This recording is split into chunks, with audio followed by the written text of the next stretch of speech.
இன்னைக்கு நாம ஒரு ரொம்ப எளிமையான ஆனா நம்ம வாழ்க்கைக்கே ஒரு பாடம் சொல்ற மாதிரியான ஒரு கதையை பத்தி தான் பார்க்க போறோம். காலங்கள் மாறினாலும் சில உண்மைகள் பாயோட மாறாது இல்லையா? அப்படிப்பட்ட ஒரு உண்மையை தான் நாம இன்னைக்கு புரிஞ்சுக்க போறோம். இப்போ நீங்க பாக்குறீங்களே இந்த வரிகள், இதுல ஒரு பெரிய அர்த்தம் ஒளிஞ்சிருக்கு. அது என்னன்னு தான் இந்த கதை மூலமா நாம புரிஞ்சுக்க போறோம். நம்மளோட இன்னைய வாழ்க்கைக்கும் இதுக்கும் என்ன சம்பந்தம்னு பார்க்கலாம் வாங்க. சரி, நேரடியா கதைக்கே போயிடலாம். முதல் விஷயமா, நாம பேசுற வார்த்தைகளுக்கு எவ்வளவு சக்தி இருக்குங்கிறத நம்ம புரிஞ்சுக்க போறோம். கடுமையான வார்த்தைகள்னா என்ன? சிம்பிளா சொல்லணும்னா மத்தவங்கள காயப்படுத்துற மாதிரி கொஞ்சம் கூட இரக்கமே இல்லாம பேசுறது தான். பாக்கறதுக்கு சாதாரணமா இருந்தாலும் அது மத்தவங்க மனசுல ஏற்படுத்துற காயம் ரொம்ப ஆழமானது. இந்த மாதிரியான பேச்சு நம்ம சுத்தி இருக்கிற எல்லாத்தையும் எப்படி பாதிக்கும் தான் இந்த கதை நமக்கு விளக்க போகுது. சரி, இப்போ நாம கதையோட ஹீரோவை பார்க்கலாம். அவரு பேர் ஆனந்த். அவருக்கு ஒரு பேக்கரி இருக்கு. அது வெறும் கடை இல்ல, அவரோட உயிர். கொஞ்சம் கற்பனை பண்ணி பாருங்களேன். அழகான ஒரு தெரு, அங்க சூடான பிரெட்டோட வாசனையும் ஏலக்காய் மணமும் கலந்து வர்ற ஒரு பேக்கரி. அதுதான் ஆனந்தோட உலகம். ஆனந்தை பொறுத்த வரைக்கும் அவரோட உண்மையான சொத்து அந்த கல்லாப்பட்டியில இருந்து காசு இல்ல, அதுக்கு மேல ஒன்னு இருந்துச்சு. அது என்ன தெரியுமா? கடைக்குள்ள எப்பவும் கேட்டுட்டே இருக்குமே அந்த சந்தோஷமான சிரிப்பு சத்தம், அந்த கலகலப்பு. அதுதான் அவரோட உண்மையான செல்வம். யோசிச்சு பாருங்க, ஒவ்வொரு நாளும் 100க்கும் மேற்பட்ட சந்தோஷமான வாடிக்கையாளர்கள். இதுவே சொல்லுது இல்லையா அந்த பேக்கரி எவ்வளவு சக்சஸ்ஃபுல்லா இருந்துச்சுன்னு.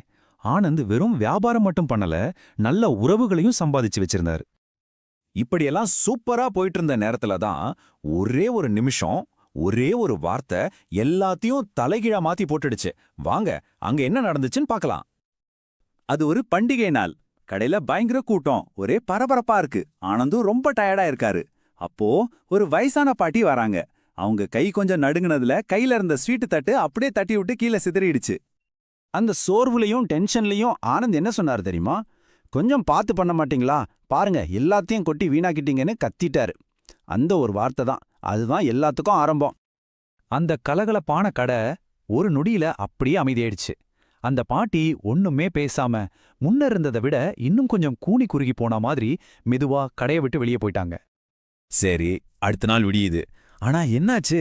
எப்பவும் காலையில வர்ற சிலரை காணோம். கடை கொஞ்சம் அமைதியா இருக்கு. ஆனந்த் பேசின அந்த வார்த்தை கொஞ்சம் கொஞ்சமா பரவ ஆரம்பிக்குது.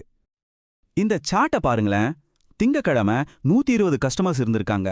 புதன்கிழமை பாருங்க 40 பேரா குறைஞ்சிட்டாங்க. வெள்ளிக்கிழமை வெறும் 10 பேர் தான். ஒரே வாரத்துல அந்த ஒரே ஒரு கடுஞ்சொல் உயிரோட்டமா இருந்த ஒரு கடைய எப்படி விரிச்சோடி போன இடமா மாத்திருச்சு பாத்தீங்களா? இப்போ கதை அதோட உச்சகட்டத்துக்கு வருது. வெறிச்சோடி போன கடையில ஆனந்த் தனியா உட்கார்ந்து யோசிக்கிறாரு. தான் செஞ்ச தப்போட விளைவு என்னன்னு இப்பதான் அவரு உணரப் போறாரு. ஒரு காலத்துல கூட்ட அலைமோதின அந்த கடை இப்போ ஏன் இப்படி காலியா இருக்கு? நீங்க என்ன நினைக்கிறீங்க? வெறும் வியாபாரம் குறைஞ்சதால மட்டும்தானா? அப்படி தனியா உட்கார்ந்திருக்கும்போது தான் ஆனந்துக்கு ஒரு விஷயம் புரியுது. அவர் மனசுல வர்றது வியாபார நஷ்டம் இல்லவே இல்ல. அவர் கண்ணு முன்னாடி வந்து நின்னது அந்த பாட்டியோட காயப்பட்ட முகம்தான். அப்பதான் அவர் முழுசா உணர்றாரு. அவர் இழந்தது கல்லாவுல இருந்த பணத்தை இல்ல, பல வருஷமா கஷ்டப்பட்டு சம்பாதிச்ச நம்பிக்கை, அந்த வாடிக்கையாளர்களோட புன்னகை, அந்த காலை வணக்கம். இது எல்லாத்தையும் தான் சில நொடி கவனக்குறைவா இரக்கமில்லாம பேசின வார்த்தைகளால இழந்துட்டோன்னு அவருக்கு புரியுது. ஆக இந்த கதையோட நீதி ரொம்ப சிம்பிள். கடுமையா பேசுறதும் இரக்கமில்லாம பாக்குறதும் எவ்ளோ பெரிய செல்வமா இருந்தாலும் சரி, அதை ஒரே நிமிஷத்துல நம்ம கிட்ட இருந்து காணாம போக வச்சிடும்.